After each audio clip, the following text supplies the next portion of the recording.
At 5:30.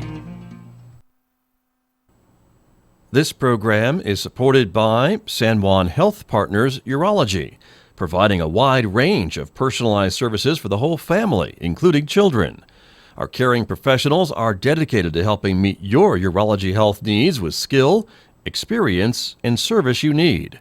For a complete listing of our services and to learn more, visit sanjuanhealthpartners.com or call 505-609-6300. San Juan Health Partners Urology, a division of San Juan Regional Medical Center.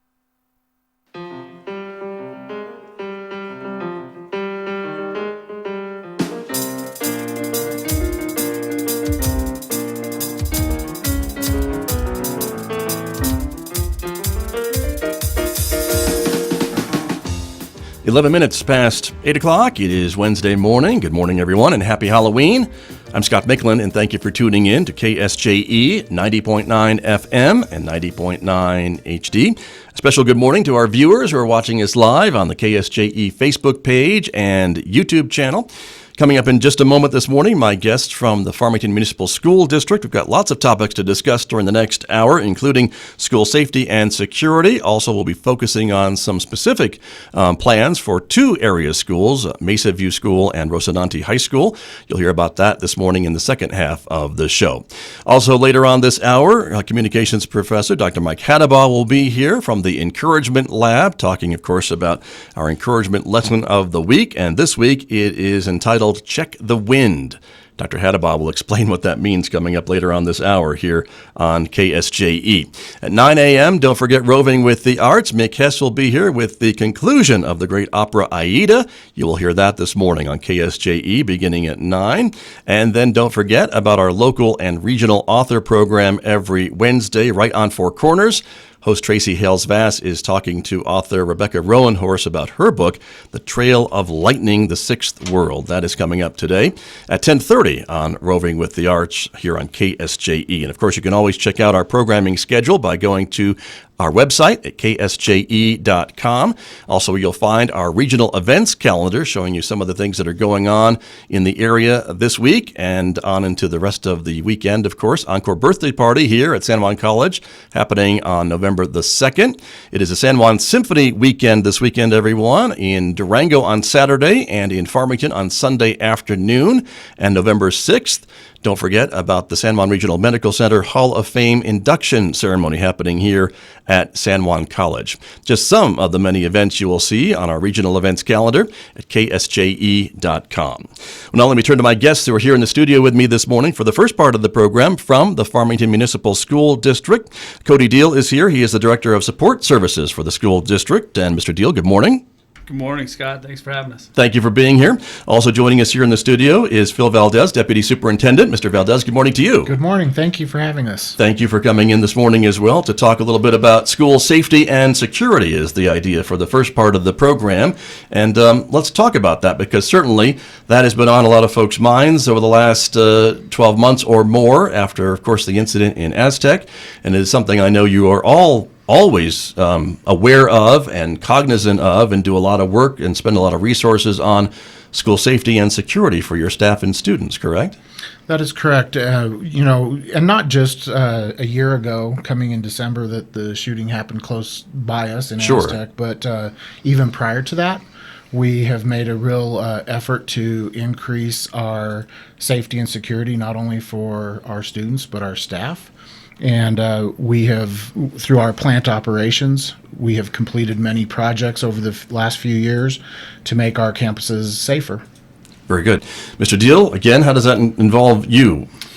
Well, I mean, my opportunity to get out into schools and support them is always a great opportunity for us to see what's happening and how do we improve getting out to site visits, asking questions.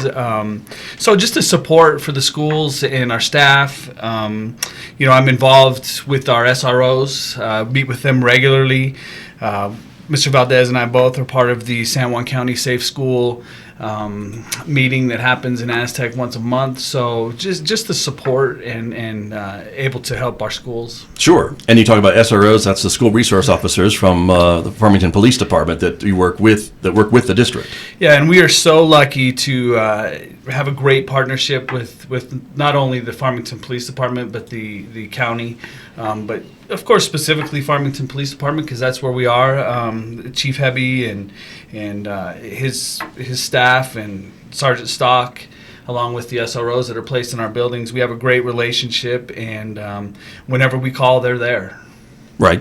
And having these drills is important to have your faculty, your teachers and staff kind of know who's responding, if there is an emergency, or who does what, or who needs to be doing what when something happens? Yeah, absolutely. And, the more, you can't prepare for every situation, obviously, but the more we talk about it and the more we drill and practice and have conversations about, every school is different. Every classroom is different. And what does it look like for our students throughout the day? What happens if we have a situation before school or at lunch?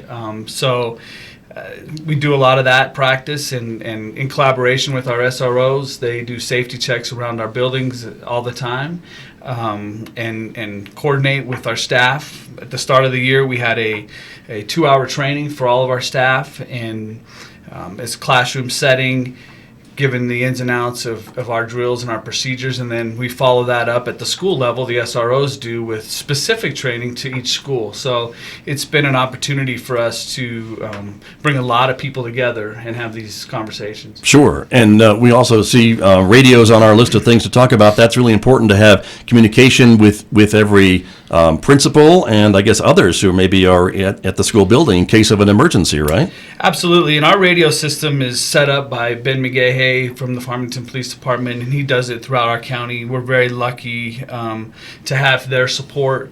And Safe Havens, a company, came and did assessments for our district and reported to us that we're in the top 1% to 2% in the country in terms of communication and the amount of radios we have. We have over 1,100 radios in the hands of teachers, staff. So obviously not just principals. You've got it in the hands of more folks in your schools. Correct. 1-to-1 in a lot of our buildings, every teacher has a radio. Right.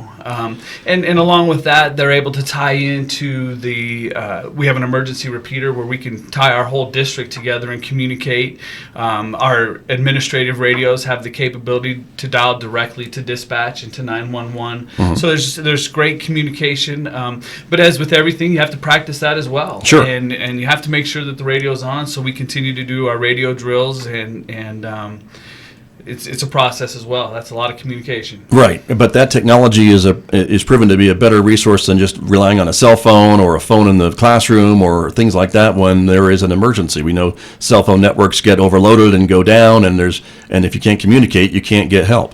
Absolutely, and we've done a good job of having that practice and trying to ensure that people are using their radios instead of their cell phones.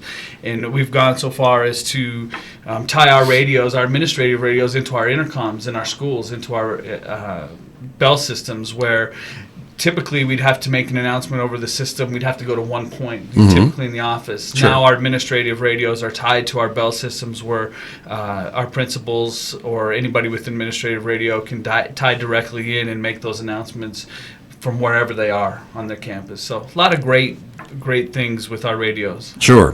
Mr. Valdez, again, these things don't come cheap, I suppose, but it is an important investment, I guess, into the safety and security of your staff and students? Yes, we have been fortunate that Ted Lasowitz, our plant operations executive director, he is always trying to put funding in the hands of the schools for safety.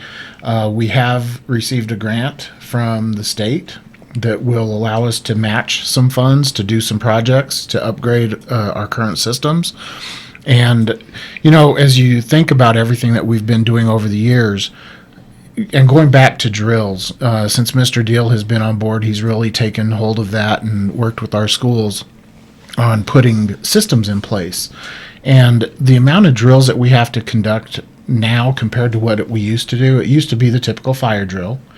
it's no longer just a fire drill. We're doing lockdown drills, evacuation drills, and as he said, simple radio drills. It's a radio check. Who's on and who's not, and we follow up with them to make sure their radios are on. Sure. So there's a lot that goes into this now, much more than just a fire drill. Which may be something that's a bit hard maybe for parents to understand from when they were in school, that it is a whole different environment these days, and there's a lot more that is being asked of teachers and principals and staff as well as students, I guess, when they're in school. Oh, definitely. And, we try to really communicate with parents and the community when we are running drills.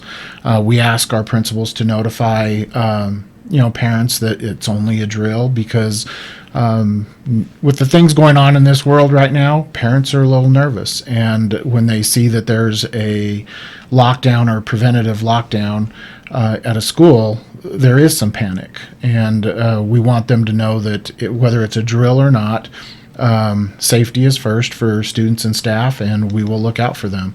One of the things that community can help us with, though, is when there's a situation, whether it's a lockdown or preventative lockdown, is allowing us to keep the school in that lockdown and parents and community not coming to the location. That causes more problems than it does help.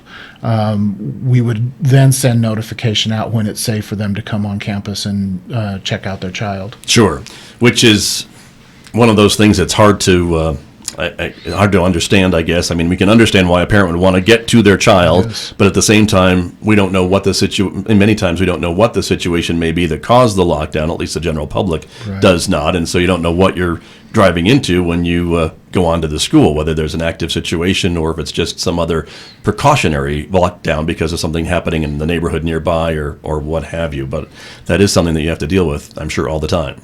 And social media. Absolutely, and I think that the quicker we communicate, the better we are. We have great systems in place through our messaging, school messenger.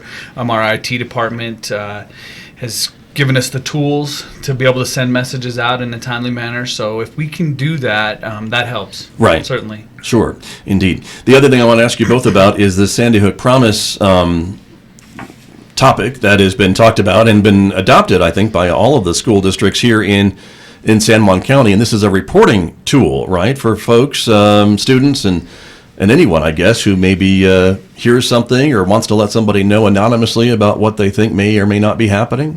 Yeah, I mean, there's a lot of components to the Sandy Hook Promise, but the initial one that we've adopted is Say Something. It's an anonymous reporting system. We have multidisciplinary teams at each school who receive these tips, whether that be a counselor, a nurse, the administration at the school. So it's a way for students to anonymously report a wide range of, it can be anything that's on their mind, but it's a simple click of a button on an app, and it goes through a crisis center, and it's vetted through social workers, and then it's sent out to the appropriate people in our district. So that's the great part of the anonymous reporting system, is that there's somebody on the other end. In a lot of anonymous reporting systems that we've looked at in the past, there's not a live person on the other end. It just gets reported. It's an answering machine. It's an answering machine, right, or it just gets reported through a system. It's quick communication from a person, and it's great. And this is 24 hours a day, 7 days a week. Yes, sir. Is what you have access to with this system. And the idea being is that this is a nationwide program, and so it makes sense, I guess, to me in my brain that you can have that trained person or the trained group of people that are there for whatever the call is that's coming in to react to this when you're getting calls from all across the country, rather than have a school district have to try to fund this and pay for it on its own. Yeah, and that's the best part of it, and Mr. Valdez likes to speak to that a lot, is that it's free. Right. And it's a great resource for our schools and our students, our community. And you're right, to have that live person on the other side, and we're able to watch that interaction as we go, that disposition between the tipster and the person on the other end, and we get to jump in where we feel it's appropriate. Sure. Mr. Valdez, again, this is a free program for the district, but also free for folks to use too, correct? It is. You download the app and it's free use, and I think it's been great. And, I want to thank the area district superintendents and emergency response from San Juan County for making this happen for our entire county. It's through their vision that we start pulling together as a larger community. And some of the things that we're working on through the Safe Schools is going to benefit the whole county. It's not just about Farmington. When there's something that happens in a district, it's amazing how quick the response is from the area districts to support. And, we're one community. Very true. And it's not just about maybe threats or violence or things like that students can maybe report or hear about and tell someone. It's also this suicidal thoughts or thoughts about harming oneself that can also be dealt with at this reporting number, correct? Absolutely. There's a wide range of anything that you can choose from. It's self-harm, it's threats to others, it's classroom issues. It's a wide range, and if it's not on the list, it's certainly something you can type in as well. Sure. So yeah, it can be anything. Right. Very interesting. And again, this is something that's not just being done in Farmington schools. All the other districts in the county have adopted this tool, I guess as I would call it. It's called the Say Something. And it has been, great. And we continue to urge the students and community that if you see something, hear something, say something. Right. And that's the idea. So very good. Some of the other things that are going on that I want to ask you both about. Some task forces that are happening throughout the county, right? The Safe School Group. So I talked a little bit about it at the start, but this Safe School Group through the Office of Emergency Management, Mike Mestis in Aztec, that's been in place for maybe 8 to 10 years now. Right. So that group of people meets regularly, and like Mr. Valdez referred to, a county-wide effort, because we see our students going to Aztec students coming to us, so we want to talk the same language and be supportive of one another. Along with that group, there is a San Juan County Safe School Task Force. This was brought together after the unfortunate incident in Aztec, and it involved our community, and the goal is to bring everybody together and make sure we're all on the same page and working together to help our schools. Sure. And that seems to be a unique characteristic of the entities in San Juan County, that we tend to work together, whether it's governments or school districts or what have you, to the greater good. It's not just Aztec's over here and Farmington's over here and Bloomfield's over there, and neither the three shall meet, but there seems to be a lot of cooperative sharing of information and working together collaboratively for the community. And that's true, and it's not just around safety. It's amazing how close we are as a community when it comes to even instructional practices. Kurt Carpenter will tell you that during the day, we're all on the same page. We work together. It's only on a Friday night that we want to compete against you. Well, that's true. So those relationships get a little strained on Friday nights. Yes. I understand. But it's amazing how the San Juan Safe Schools and the task force have really pulled the community together, specific around safety, working with all organizations, Red Cross, San Juan County Fire. Everybody's involved, and it's just amazing. We've had some of our state legislators attend some of these meetings so that they understand what's happening. We've had some parents show up. Right. And again, it's got to be important, I think, for parents to understand all the work that's being done, too, when they send their kids off to school, whether they're dropping them off or putting them on the bus. There's a lot of work going on behind the scenes to really work on safety and security when the kids are at school. Yeah, I'm a parent, and I feel it at home, and I see it. My students go to Piedra Vista High School now, and I talk to them on a regular basis, and I appreciate the efforts that each of our schools have put forth to ensure the safety of our students. And so, yeah, I'm in the middle of it, but I get to walk away from the school, and so it's nice to be reassured that our schools are taking it seriously. Very good. Well, gentlemen, I appreciate you coming in, both of you, this morning to talk with me about this very important topic, and we will talk more, I know, in the weeks and months to come, but thank you for being here. Thank you very much. Yeah, appreciate you having us. You bet. Thank you very much. My guests this morning from the Farmington Municipal School District, COdy Diehl and Phil Valdez, and we have more guests from the school district coming up in just a moment here on KSJE. The time right now is 8:30.